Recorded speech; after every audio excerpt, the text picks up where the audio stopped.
Le Français Éric Tistounet, le chef du Conseil des droits de l'homme de l'ONU, est accusé d'avoir harcelé les membres de l'ONG, Un Watch, et d'avoir manipulé les listes d'intervenants pour les empêcher de s'exprimer.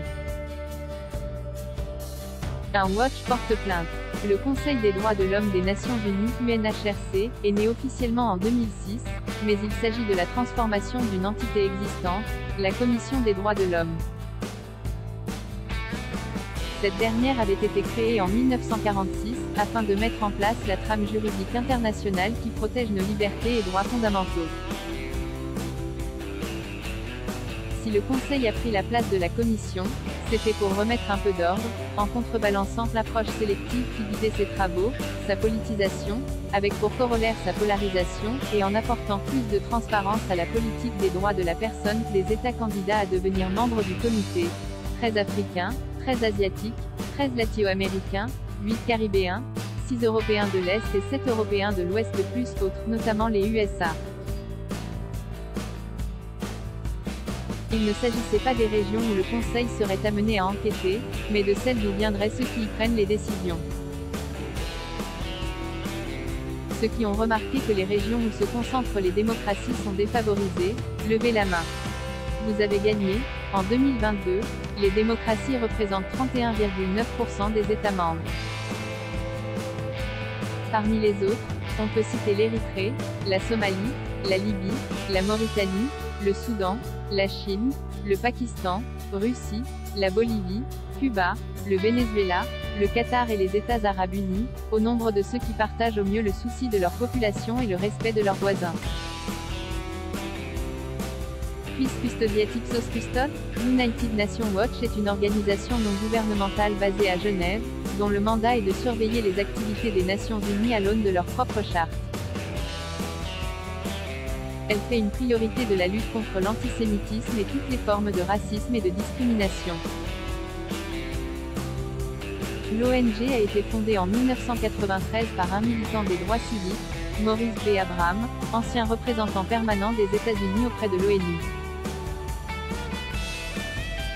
Alfred H. Moses, l'ancien ambassadeur des États-Unis à la Roumanie, en est aujourd'hui le président et Hillel Neuer le directeur exécutif. En tant qu'ONG accréditée avec un statut consultatif spécial, Un Watch participe activement à l'ONU. En collaboration avec 20 autres ONG internationales, elle organise chaque année le sommet de Genève pour les droits de l'homme et la démocratie. En 2006, l'ONU avait promis que le point de l'ordre du jour numéro 8 visant Israël, de l'ancienne Commission des droits de l'homme, serait supprimé. En réalité, ce point 8 est simplement devenu le point 7, comme l'explique un texte de Un Watch. Chaque session du Conseil des droits de l'homme des Nations Unies consacre un point spécial de l'ordre du jour à la situation des droits de l'homme en Palestine et dans les autres territoires arabes occupés, qui est définie par la résolution 5/1 de l'UNHRC comme comprenant les violations des droits de l'homme et les incidences de l'occupation par Israël de la Palestine et des autres territoires arabes occupés. Les 9 autres points de l'ordre du jour permanent du Conseil sont tous génériques et ne font pas référence à un pays ou une situation particulière. Il n'y a pas de point spécial à l'ordre du jour sur l'Iran, la Syrie, la Corée du Nord ou tout autre pays. Il n'y a qu'Israël. Un Watch porte plainte le 6 octobre 2022. Un Watch porte plainte pour harcèlement, censure et discrimination systématique contre le chef de l'UNHRC, Éric Tistounet, qui, comme son nom l'indique, est français. Cette plainte intervient un an après que le directeur exécutif de Un Watch, Hillel Neuer, aurait été interrompu et censuré au moment où, devant le Conseil des droits de l'homme qui débattait du point 7, il dénonçait l'incitation à la haine anti-juive des enseignants de l'Office de secours et de travaux des Nations Unies pour les réfugiés de Palestine au Proche-Orient, UNRWA.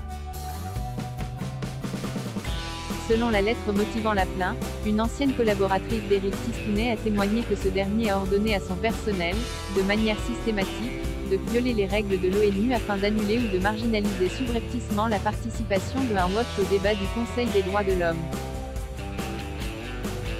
En outre, il aurait créé au sein du Conseil un climat de harcèlement et de discrimination contre le personnel de l'ONG. Selon des emails qui ont fuité, Éric Tistounet aurait chargé ses collaborateurs de prendre des mesures pour empêcher l'accès de Hélène Neuer aux locaux de l'ONU à Genève où il devait témoigner devant le UNHRC. Enfin, des listes des intervenants pour certaines séances démontreraient qu'Éric Tistou aurait manipulé les résultats du système d'inscription automatique afin que les intervenants de Unwatch se trouvent privés de temps de parole. Par exemple, lors de la 50e séance qui s'est tenue en juin-juillet 2022, Unwatch s'est inscrit pour 36 dialogues interactifs avec des experts de l'ONU, mais on ne lui a jamais donné la parole, alors que d'autres ONG, qui avaient demandé moins d'interventions, ont reçu jusqu'à 10 créneaux.